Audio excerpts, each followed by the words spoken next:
We are living in a time of miracles. We, the Jewish people here in our ancestral homeland, are literally fighting this war today, while our closest ally, the United States of America, under Biden and Harris, betrays us while pretending to support us by sending us weapons and then basically forbids us from using if they're sending them to us at all. The Biden-Harris administration has betrayed Israel again with leaking documents of Israel's upcoming plans to attack Iran. First of all, everyone, don't worry about Israel. There is no way the Netanyahu government gave the actual detailed attack plans to the Biden administration. No way. As I've spoken about before, the Biden administration leaks everything that Israel tells it.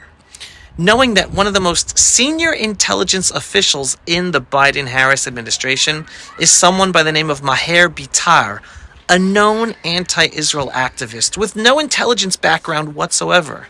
So Israel has no trust in the Biden-Harris administration not leaking secret information to our enemies in the Arab Muslim world. It's just a given. As journalist Caroline Glick posted months ago about Maher Bitar, Maher Bitar was a boycott, divestment, sanctions campaigner at Georgetown. He, like Hedi Amar, had long close associations with Hamas-aligned groups and governments. Working in Qatar in 2018, Amar called for effective U.S. engagement with Hamas. A few months ago, the Biden-Harris administration envoy to the Middle East, Amos Hochstein, put on the table a proposal for Hezbollah to withdraw 10 kilometers from Israel's border, without dismantling Hezbollah's terror, military infrastructure, and tunnels that were all developed and built to infiltrate into Israel to do an October 7th-like massacre. It was Nasrallah who rejected the proposal outright, adding with characteristic bravado, quote, "It will be easier to move the Litani north than to move Hezbollah north of the Litani River." And today, the USA announced that it supports the full implementation of United Nations Resolution 1701, that is, the withdrawal of Hezbollah north of the Litani River and the disarmament of Hezbollah. But where has America and the world been enforcing Hezbollah to implement Resolution 1701 for the past 18 years since it was voted upon in the United Nations in 2006? No, the world was nowhere to force Hezbollah to implement Resolution 1701. Only now that Israel is destroying Hezbollah is America trying to force upon us 1701, but it is too late, everyone. And again, it's the Biden-Harris administration. Now, Israel is finally doing what we have to do since we can never rely upon the international community ever again. It's up to our military potential to end the evil of our enemies. It's been a painful lesson, but we finally learned it. And that is not such a small miracle either. Now, let's talk about more miracles. As Israel today is pounding Hezbollah-associated targets up and down Beirut at night, as our holy IDF soldiers in southern Lebanon are systematically destroying house after house that were terror attack points, and Hezbollah attack tunnels after attack tunnels, all planned to house Hezbollah fighters in their massive October 7th infiltration-type massacre into Israel, it's hard to remember, but just over a month ago, Israel's senior security officials were deathly afraid of going to war with Hezbollah in Lebanon, because that meant 2,000-plus missiles that Hezbollah would launch on major Israeli locations every day. That is exactly what Hezbollah was planning to do to us, and our security establishment, rightly so, was dreading that, and therefore pressuring Netanyahu to not go to war with Hezbollah in Lebanon in order to try to stop their missile attacks. That has caused more than 80,000 Israelis to be evacuated from their homes for a year. So they were trying to pressure not to go to war, and now we're at war. Look where we are today. The tide has turned, and we are pummeling Hezbollah, Lebanon, Iran. Yes, Hezbollah is still shooting rockets and drones at us every day, but not the amount of missiles and the precision missiles that they had planned to shoot at us. And they're not as damaging to Israel and the Israeli population as was planned and feared. As I've spoken about before, the James Bond-like beeper and walkie-talkie-like operations, followed by the elimination of Nasrallah and his senior Hezbollah command, totally changed the war by destroying the whole command structure of Hezbollah.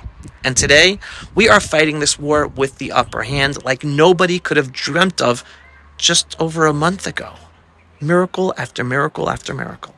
So the war is far from over, but we are literally living miracles. So thank you to God above.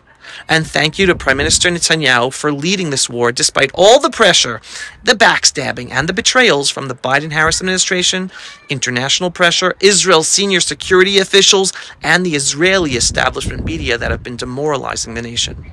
Everybody keep on praying for our holy IDF soldiers fighting this war, because they're not just fighting to protect Israel, but to save the whole freedom-loving world from the growing Marxist Islamist revolution out to destroy society as we know it.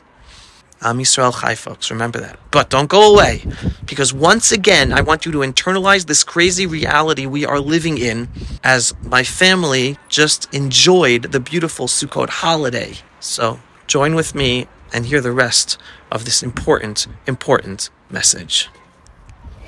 Today we're enjoying the beautiful water of the Holy Land of Israel during the Sukkot holiday. And I'm gonna go enjoy. It's not the hottest, but freezing water. Woo! This is the beautiful land of Israel, everybody. Check it out. Check it out. How's the water? What's your Sukkot message to everybody? What's your Sukkot message to everybody? Yeah. How about happy Sukkot? Happy Sukkot. How about enjoy the emunah, the faith in God above for everything? What do you say? There you go. Enjoy the land of Israel, everybody. So we're all living in this weird reality right now. On the one hand, it's holiday time. It's Sukkot holiday. A holiday where we're focused on the belief in God, getting out of the house, living in a hut, understanding that no matter what we have physically to protect us, it's nothing. Anything can happen, and it's God above who protects us every single moment of our lives and the whole universe. At the same time, we have children fighting in a war, literally. Right now we have 2 fighting in Lebanon. A literal war. And praying for our captives and praying for a safe and secure future for the Jewish people. This is our reality. So, while we're here enjoying our beautiful ancestral homeland, the biblical sites, the beautiful water, we're in the middle of a war. And this is what we're doing right now.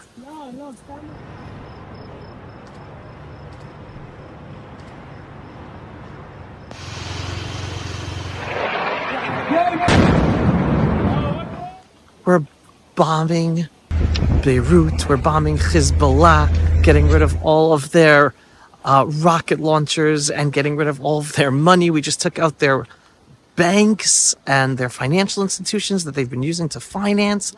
And this is in response to Hezbollah and Iran trying to take out Israeli Prime Minister Benjamin Netanyahu.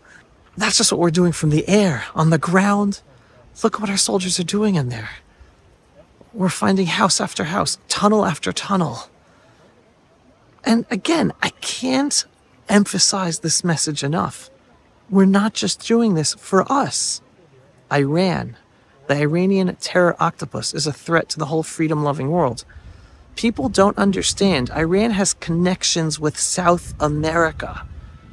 Whatever missile technology they have here that they're using against us, whatever nuclear technology they're developing to be ready to threaten against us, they would have and have to use against America and the Western world when they want to use it.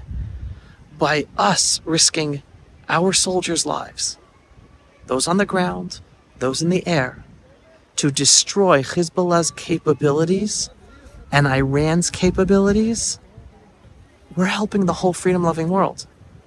And we're doing this alone because the Western world doesn't want to support us. Israeli Foreign Minister Israel Katz the other night said that even though Israel is castigated from around the world and all the Western countries are allies, they're imposing arms embargoes on us. He's receiving private phone calls from foreign ministers around the world saying, keep on going, keep on taking out Iran. That's what he's saying, hearing in private. But publicly, the Western world is leaving us all alone. We're all on our own to take out this horrendous terror-supporting state of Iran and all of its terror proxies. And we're going to do it even though it means us doing it alone and risking our own children and our neighbors and families to do it. Because we, the Jewish people in the Jewish state of Israel, we are the front line of the freedom-loving world. And everyone must always remember that. We're here for you, and we need your support always. Another sign that we are home living in our ancestral homeland Israel is that even when we're on hikes during holiday season, the country is prepared for the Jews and the celebration of our holidays. There we have a sukkah that we can go and eat our food in a sukkah like we are supposed to do during the sukkah holiday, even when we're hiking in the beautiful nature of our ancestral homelands. We are so blessed to be Jews today living in our homelands. I'm still waiting for every Jew to wake up and realize, you're not home yet? Come home. This is where we belong.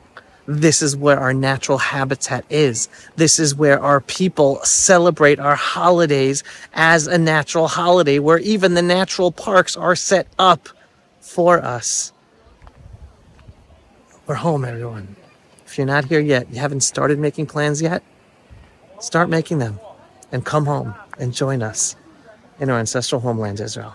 The future of the Jewish people is here. Signing off for another episode of the Pulse of Israel here in our eternal and ancestral homeland, not Jerusalem, not the Judean hills, but the beautiful Judean desert with this beautiful water on the outskirts of Jerusalem. If you are not yet a subscriber to our inspiring, belief-based, politically incorrect videos about Israel, the Jewish people, and the freedom-loving world, what are you waiting for? Go to pulseofisrael.com and click to subscribe. And we are a donor-based organization. We need your support. We're heavily censored and shadow banned across all social media channels. Help us. Every once in a while, click on the donate button on pulseofisrael.com. Shalom, everyone, and thanks for watching. Pulse of Israel, frontline videos from the Holy Land. Support our work by donating today.